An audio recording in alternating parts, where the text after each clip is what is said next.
Hi everyone, it's Margaret. I wanted to talk to you today about aging. Not a topic we talk about much, right? We talk about it a lot because it's what we're doing right now. It's our experience, it's our life journey. And excuse the little beaming lights in the background. It's a sunny day and I'm not complaining. I just love it. So hopefully that one little spot there, I'll just put my hand over there. I'll just hold it. But anyway, aging can feel surreal for sure. And we've got, lots of things like, well, it's just the changes physically that go on, the mental shifts that happen in terms of confidence and, being able to move forward in the world and get things done. And also just the general ambience of how we present ourselves to the world. I've got a couple of fun stories I'm going to tell you because I've been on some train journeys recently and had some nice encounters that I wanted to share with you. But I wanted to just go back to a book or an article written by Stephanie Raffelock, one of our bloggers, who wrote this book about 4 qualities that can help you embrace aging. And when you read her article, and I'm going to talk about the different categories, you'll think, oh, Margaret, those are just words. There's just the words I've heard all the time. Dignity, and grace, and those types of words. They're so abstract, but I'm going to try to make them a little bit more real and grounded, because I think that they are the way that we should move forward. And first of all, with dignity.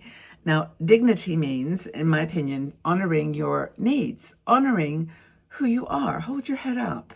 It doesn't matter that you're getting older, that your hair is getting gray, that you're not as beautiful by society's standards. You just got to adapt to the physical changes. You've got to say, this is me. Hold your head up and with dignity. Be proud of who you are. And that means caring for your body, your mind, and your soul. And it means not denying the reality that surrounds you. Now, you've got to, of course, admit your limitations. I was just yesterday I went on a trip. I went on a train and went to a place, and I just was walking around. And after about an hour, I realized I was tired. And I thought to myself, now you could push on, you could keep going and just be brave, but no, admit your limitations. Know that you've got to stop. You've got to stop and you've got to sit down. And I stopped at McDonald's and I had a salted caramel sundae. Don't laugh at me. don't judge. I just love their caramel sundaes. They're little teeny ones. There's not, only like 200 calories. No, they're delicious. But anyway, I stopped and I sat down. I recognized and honored my physical reality. You can find ways to participate and move, but don't push beyond what is your real potential, what you can really, really do. Do chair yoga instead of regular yoga. Take short walks instead of long walks. Living vibrantly doesn't come like just easy. You've got to take proactive steps, and you've got to make sure you honor with dignity the process of aging. Self-respect. Have some self-respect and some sense of composure. Another thing that Stephanie talks about is cultivating grace. Now, grace is actually, I love the word. It's just such a graceful, beautiful word, and it shows like a delicacy. I think like a delicacy in action. It's something that people would notice in you. It's kind of that holding your head, wearing the clothes that you feel comfortable in, moving with surety and confidence. And I think it's grounded in gratitude.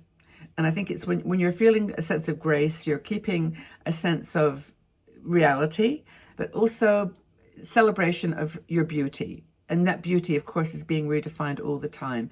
But grace is more of an acceptance and, not complaining, but just being willing to be with who and where you are. It's not giving up. It's not saying, I can't do this or I can't do that, or being old is this and that. It's just having a sense of movement in acknowledging our boundaries and maybe the frustrations, maybe the things that are getting in the way, but at the same time moving gently through it. Keep a gratitude journal. Maybe it will help you to feel that grace, that sense that you have a lot to be grateful for, and that the abundance in our lives are the things that really, really matter. So choosing to push through them is kind of, in a way, for me, the Stoic philosophy, and also the Mel Robbins philosophy, which is the let them. It's kind of saying, don't fight things that are not deep and true in your heart. I mean, if someone that that you love even, is doing something to hurt themselves or to hurt others or just hold back their life in some way that you think is important, just let them. Let them do that. You have no control over other people's emotions or feelings or thoughts. You only have control over yours. And I know that Stephanie doesn't particularly talk about that in the article, but for me, grace is about acceptance. It's having grace. We all have these moments where we want to push back and we want to help and we want to do all those things. But then I think there's just the reality. I've got this really cool screen up on my window right now, and I'm getting all kinds of little butterflies and things flying outside my window, and they're reflecting themselves on the on the sheet, on the blanket there. It's really cool. Anyway, I'm getting distracted by that, but that it is kind of that grace of acceptance and understanding that you don't control the world. You may think you do. You may think you can make the magic word to make the pain go away for somebody, or make them able to handle something that is troubling them. Just let them. Let them. That's the gift. What was the third thing? Well, the one third thing is maintaining your sense of humor. It's like you honestly, you've got to take this serious. You can't take this seriously, right? I mean, I was on the train yesterday, and it was really funny. I was, talking about what I do, because these two women were sitting opposite me, and they were in like a really interesting business, furniture design or something. And they were just chatting. We were just chatting, and we were just laughing at the absurdity of aging in a way, like how crazy things. I was talking about 60 and Me, of course, and other projects, and we're talking about like, things we can do to just keep it light, go watch funny movies, just tell jokes, talk about endlessly about your diet or fiber or whatever. And, it's just a matter of just not taking it all too seriously. And that's the third quality that you can have when you're getting older. Nurture that. And it diffuses stress, and it actually brings down your stress level when you laugh. It doesn't matter whether it's a laugh about something that's like reflecting back on yourself, or whether it's just a laugh about life, And I'm just conscious here on our channels, that we sometimes talk about all these serious things, and at the heart of it, just go for it, just enjoy life as it is. But the fourth thing, and this is one maybe you won't necessarily attune with, is be a crone. Go on, just be it. Now, crone is not it's a harsh word in a way, isn't it? And it's like we have to reclaim it, though, because the original meaning of the word was wisdom, the wise woman, woman with maturity. It was the woman in the village who you always went to for advice and for listening, and the wise woman, the old crone. And people think crone, that just sounds so awful. But Judith Boyd did a really good job with this. I interviewed her years ago, but she's now a megastar in the style world, because she calls herself the style crone, and she wears the most exquisite clothes.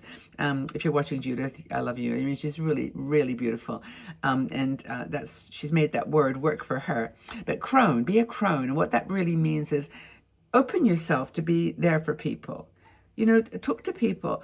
I mean, especially what's going on in the world right now with the economy and all the different, complications of politics.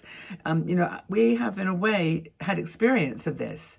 I mean, we lived through the Vietnam War, through the Cold War, through lots of dangerous, scary times. And I think that, many of us didn't have a lot of money at certain times in our life, and we struggled. So we get it. And we are, the older women, in a way, are the light, that you can trust to shine a little bit of, perspective on what's going on. And we are, in fact, as I've said many, many times, more relevant, stronger, more important in turbulent times because of that.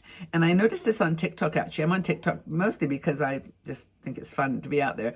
And there's a lot of older women now coming online. And I don't think it's just me, because I'm not looking for them particularly, but they're popping up with really cool, they're helping, with certain political situations, and they're, doing their best to just give perspective. It's really cool. Anyway, older women are definitely forced to be reckoned with in turbulent times. But I think the thing here is to do those four things. What is it?